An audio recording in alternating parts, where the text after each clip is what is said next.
তো মাঝে মাঝে একটু বিচার আচার করতে গেলে একটু ঘুষ গাড়ো খায়, তাকে তো নিয়োগ দেওয়া যায় নাকি?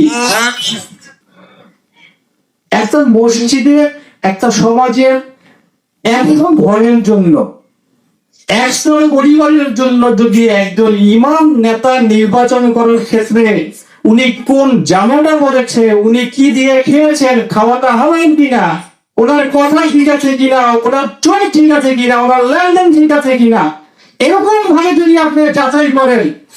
4 লক্ষ মানুষের নেতৃত্ব নেতাকে দিবেন, তাকে আপনি কিভাবে নির্বাচন করবেন? আপনারা এখানে যারা এসেছেন এবং আপনারা আজ থেকে 12 তারিখ পর্যন্ত যারা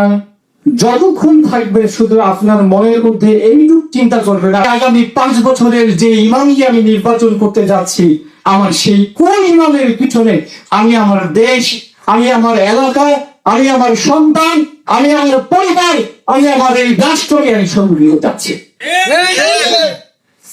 প্রিয় এলাকাবাসী, এটা খুবই সিম্পল হিসাব। আপনি আপনার মসজিদের জায়গাতে যেভাবে আপনি আপনার চিন্তা চেতনা সব জায়গা থেকে আপনাকে যদি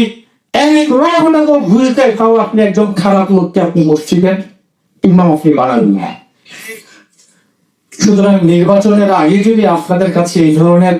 ক্ষণিকের জন্য যদি এই ধরনের কোন প্রস্তাব আসে, বিশ্বাস করুন আপনার একটি ভুল সিদ্ধান্তের জন্য এই গোটা দেশ,